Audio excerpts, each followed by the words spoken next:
y'all. I am a proud Floridian. I am from Jacksonville, Florida, born and raised Duval County. Hey, Duval. Graduated from Florida A&M University. Hello, Tallahassee. I still have people in Florida, and I have so much love for all of them. But sometimes out here in LA, when people find out that you're from Florida, they immediately put you on trial for something. Usually something wild that happened somewhere out there. Like, oh, Markia, you're from Florida.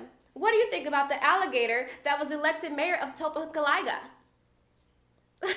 I'm like, what? Why is it that I am personally responsible for defending everything that happens in a state with over 20 million people? But if you must know, I thought the alligator had some very innovative fiscal ideas and realistic approach to getting them adopted in the city council. So anyway, we thought we would just take this very familiar aspect of Floridian life and put it out there for you all to see. Florida is great. Florida is amazing. What about the Florida man on your birthday? Running through the airport, right? You have 2 lifelines. What are they? You can phone a friend or reversal. I want to phone a Florida friend because we are compassionate people in Florida, facing adversities, navigating tourists, and enjoying life with everyday blessings like our awesome beaches, weather, and families. Hello, everyone, and welcome to our second episode of Let Your Love Be Real talk show. If this is your first time with us, we're glad to have you join us. If you're coming back, we're happy to have you with us. So, there's so much content available for you to be here. It really means a lot, so thank you. We got a great show ahead today, including part 2 of our part 3 dance. But first, we've got an interview with a remarkable woman who turned a life-altering diagnosis into a support system for others dealing with the same discovery. It's an honor to introduce you all to the founder of the organization Sisters Surviving Infertility, Janay Cook.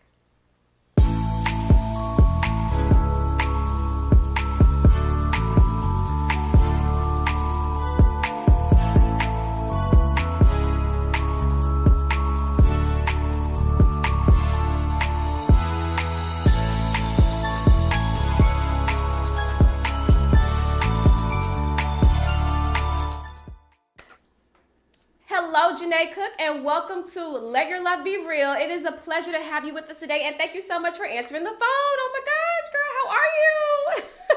I'm good. How are you, girl? Thank you for having me. Absolutely. It's been a pleasure. So, jumping right on in, please tell us about MRKH, how to pronounce it, first of all, and then exactly what it is. Tell us your story, please.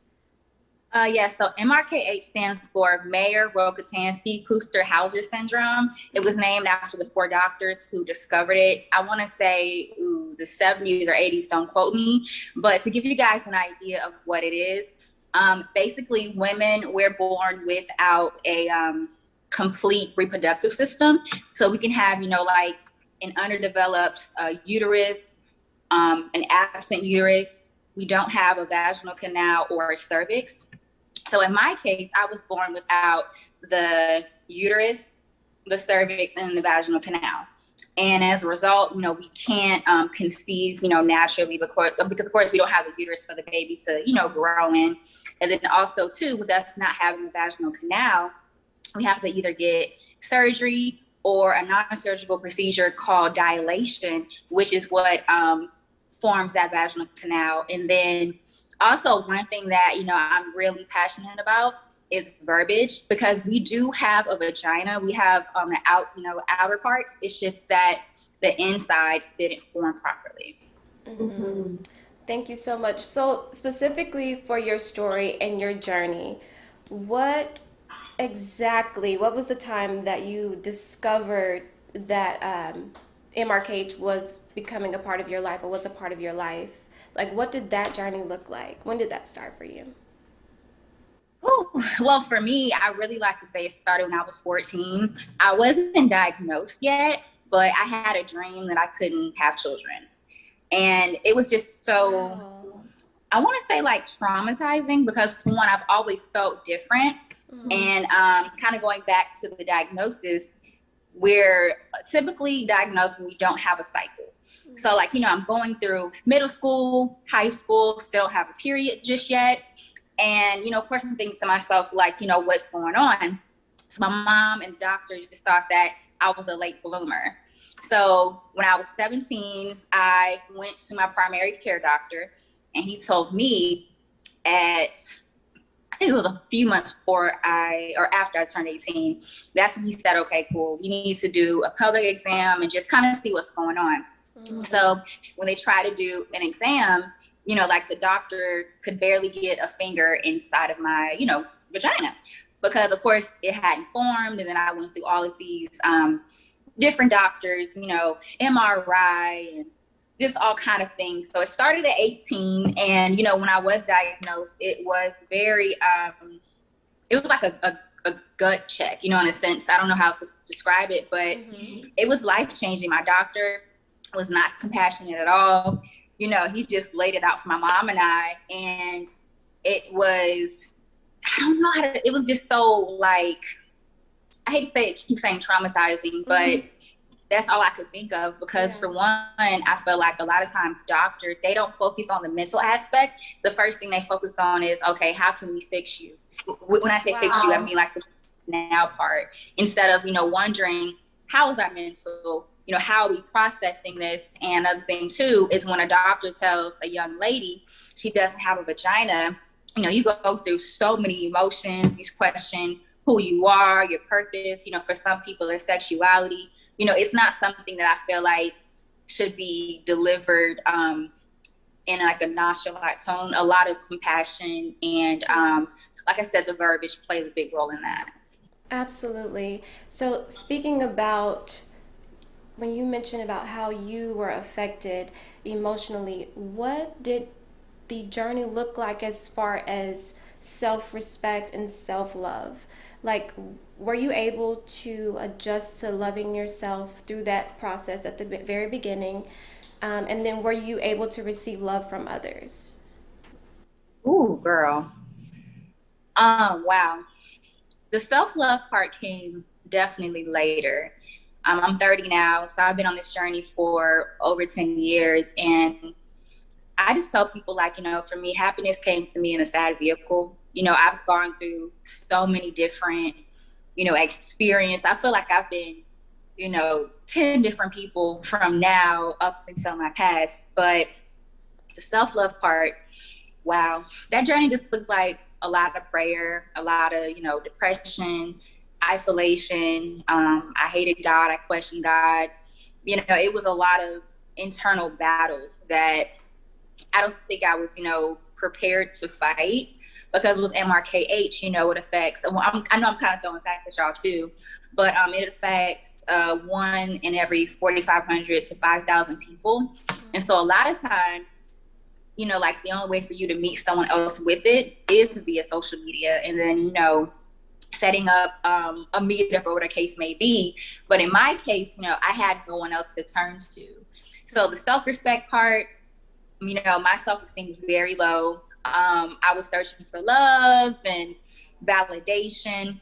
And the biggest thing for me too is, like being diagnosed the semester before going to college, I literally had, maybe 3 or 4 months to try to process it. But like I told you before, when I went to college, I felt like I had, like this deep secret.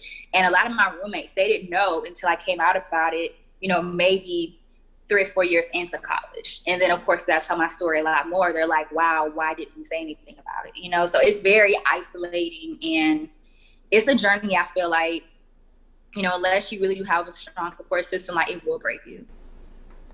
You basically answered the next question I was going to ask. Did you question what you believe, or did you have some sort of like resentment towards like what you believe in? So moving forward from there, you definitely just touched on like vulnerability, being able to share with others. So as far as dating, the aspect of sharing, how are you able to be vulnerable with those that you're dating? Is it something that you just come out and say, or is it, you give it some time, or like, how is it dating with MRKH? For me, it's difficult. It's not something that, I try to lay on a guy when I first meet him, only because I feel like, with Black folks, we really are private, and it's not really something I feel like should be shared the first date. For me, I try to gauge the guy's emotional maturity, and then also our connection, because I feel like that alone will tell you what he can and cannot handle. Wow. Dating is very challenging too, because I feel like, once again, you're kind of going into it feeling like, you don't want to lead them on, like when it's too soon to tell them, you question your worth, your value, if he'll like you. A lot of times for me, I really do give the guys, in a sense, a choice. Because of course, like, it's infertility, and I already know for a fact that with this particular journey, I want someone who's going to be committed to me and also want it just as much as I do. Because I feel like, like I said, dealing with this since I was 18, I would have the strength and the backbone to support him. That way we can do this, thing together, or, this whole experience with baby making, because it's not easy at all. It isn't, and we know that there are celebrities that have spoke up about it, also in the news and stuff. So, look, you are always in prayers. Everyone is always in the prayers, because just, that dream. Actually, what was your dream when you were younger and dealing with, like, just growing up and having this family? Like, what did that change for you? Like, what was your mindset about that once you realized about MRKH? Yeah, it definitely did rob me of my dream. I've always wanted to be a mom. I've always loved kids. I have 2 younger brothers. So, anytime I could, flex my motherhood skills, or, if they fell, they had a, scrape on their knee, I would tend to it. I've always had that heart for children and heart for people. So it definitely did for me. It robbed it, but I also have to remind myself that, either through surrogacy or adoption, I can still be a mom. And I always tell people, like, I can't conceive, but I can still be a mom. It's just one of those things where I feel like it's about your perspective, So how you talk to yourself about it definitely does play a role in your, your state of mind as well as your journey. All right, so we're going to switch gears a little bit here, and please tell us more about sisters surviving infertility. Yes, that is my baby. I created the world's first support group for Black women. It's a private group on Facebook. My, board and I definitely do, foresee it being an organization. As of now, we provide support for, Black women all over the world. We have members in Brazil, Africa, a young lady in the UK. For me, representation does matter. When I first came out about it, there wasn't anyone who looked like me talking about it in the public eye. And I felt like that alone as well made me feel a lot, like it was just me, and there were groups that were, catered toward MRKH, but like I said, it was just, they couldn't really understand my journey, like the cultural differences, as well as, the experience. So yeah, that's my thing. Started, 2018. And, outside of the support, we offer, just resources as far as surgeons. We, swap information. It's really beautiful, just to have someone who can really identify with you and just kind of take it a step further. We have our weekly calls just to connect. I feel like it definitely did pick up during quarantine, because, we're all stuck in the house, and seeing, the pregnancy announcements and not really being able to, stay off your phone, because that's really all we had. Outside was closed. So it really brought us closer together. Outside of that, we do an annual trip that, of course, was interrupted by COVID. During the trip, we just bond. Girl, hot mess.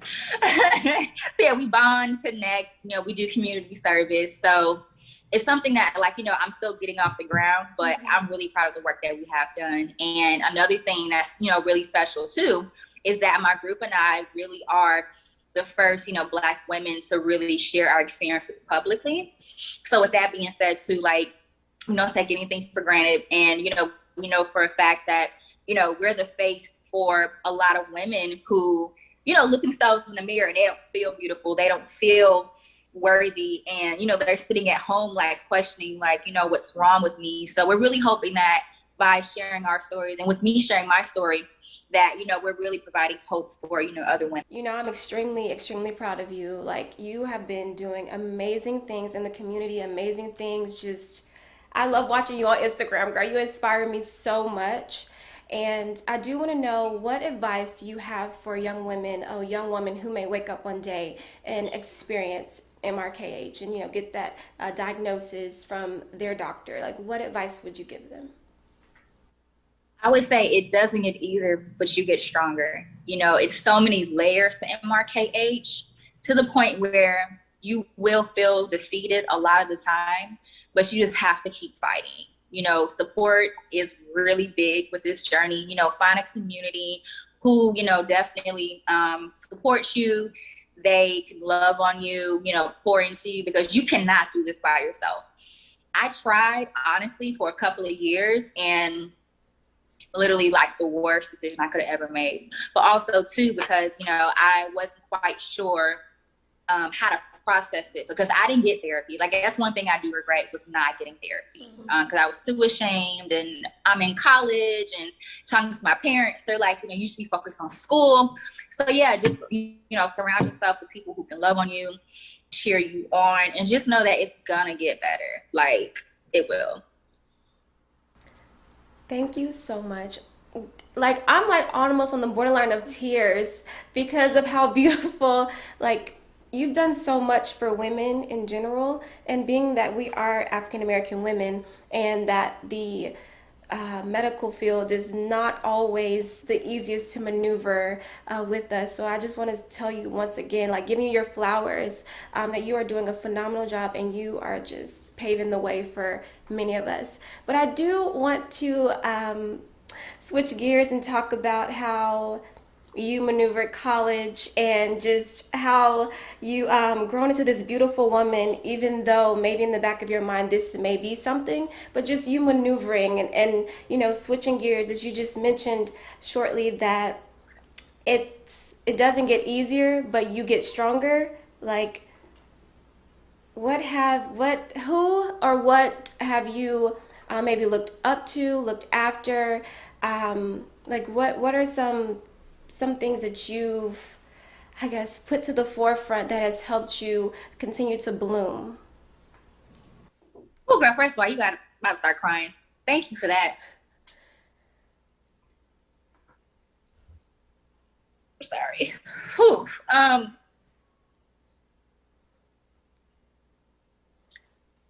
only crying because it really has been a lot. And whew, I want to thank you first and foremost, because you were the ones, girl, you had my back. I remember when I first told you, you were looking like, huh? Like a lot of people, because it is a lot, when you first tell them. So I want to say first and foremost, thank you for your support, because it meant so much, having an older, woman to look up to. I'm the oldest of two brothers. So girl, kudos to you. Wow. Navigating college was really, really hard. To the point where I did want to drop out a few times. Like, just go to admissions, pulling my slip, be like, look, I can't do it anymore. I looked up to, man, like, like aunts, my mom. I had, a best friend who was still in Jacksonville, whenever I would have a moment, because I had a lot. And, even dealing with roommates and them talking about, periods and all kind of stuff, and me not being able to relate, that hurt. Because it's like something that's so like normal, you don't have. So a lot of it was, man, it was a lot, and doing a lot of reading, self-reflecting. When I say I journaled myself out, and also too, it's so funny, when being Mary Jane came out, she had all those sticky notes, on her wall and bathroom, bedroom. That is exactly how my bedroom looked. You would have thought I was going crazy. But for me, it was like my room was like my sanctuary. This is when I didn't have a roommate now. It's like I'm on space. So yeah, I remember I had like 2 vision boards. I actually had a vision board on the back of my door. That way I could see it on my way out of my room. I had sticky notes, pictures of myself, affirmations, prayers. I always knew I would get through it. I just didn't know how.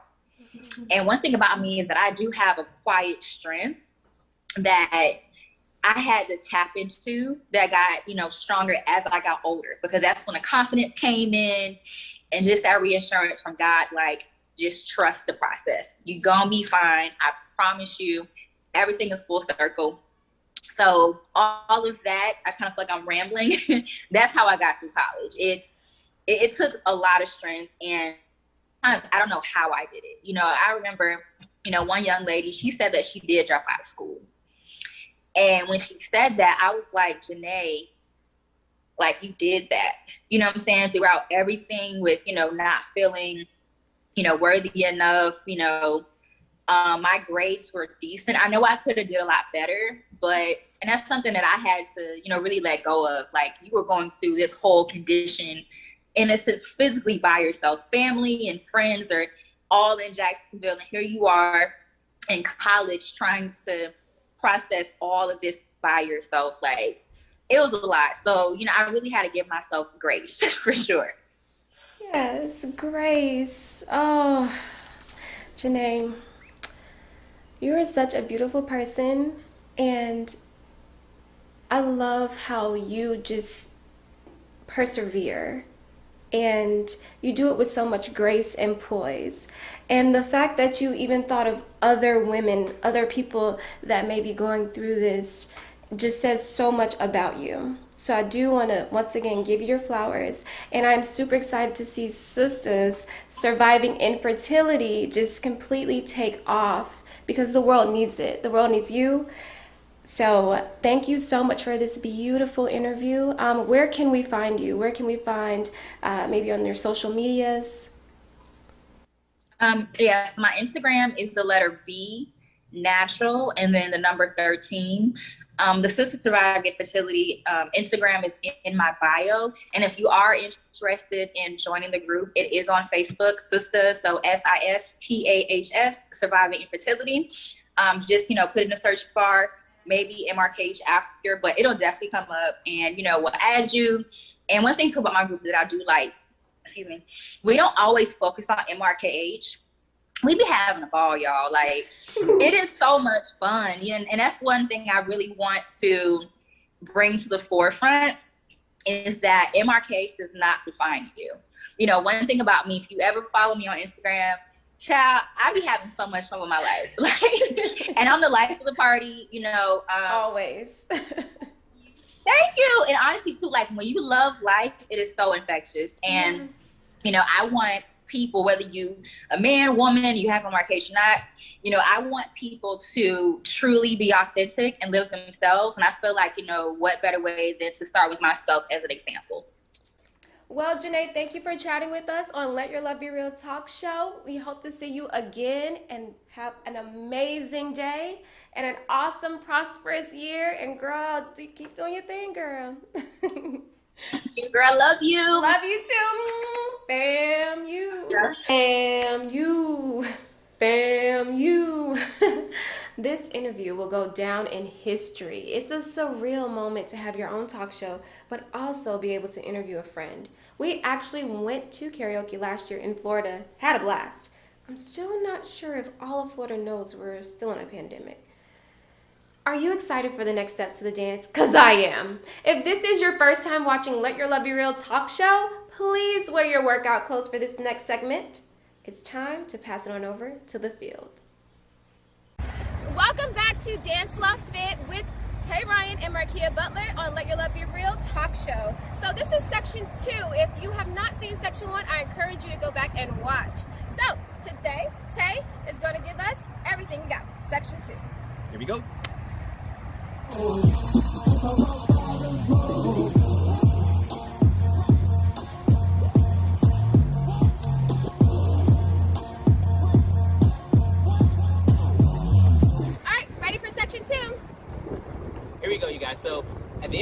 one, we started up here. We clapped our hands and our left leg was up, right? We're going to put that leg down.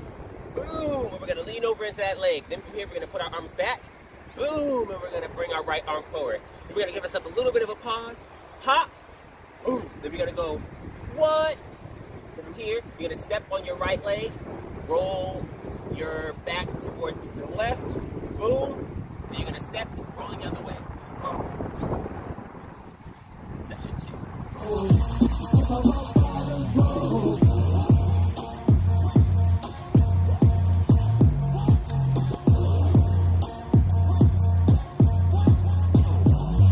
Section 2 is complete. We're on to section 3. I'm Markia Butler. Tay Ryan. Thank you for watching Let Your Love Be Real Talk Show. And this is Dance Love Fit. What an informative discussion that was. Janay Cook, we are rooting for you and we love to see phenomenal women overcoming. If you or a loved one are interested in knowing more about MRKH, please reach out to the Sisters Surviving Infertility MRKH Awareness Group on Facebook.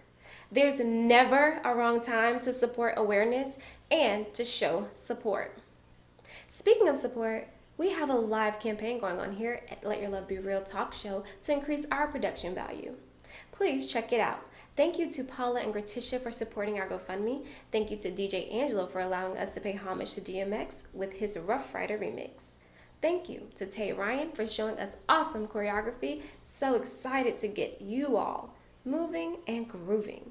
Make sure you go over the dance. Part 3 is next week. Follow us to stay abreast on what we have in the works. You can find us on our social media platforms. I'm your host, Markia Butler. Thank you for watching Let Your Love Be Real Talk Show. And remember, love is the breath you breathe. So, let your love be real.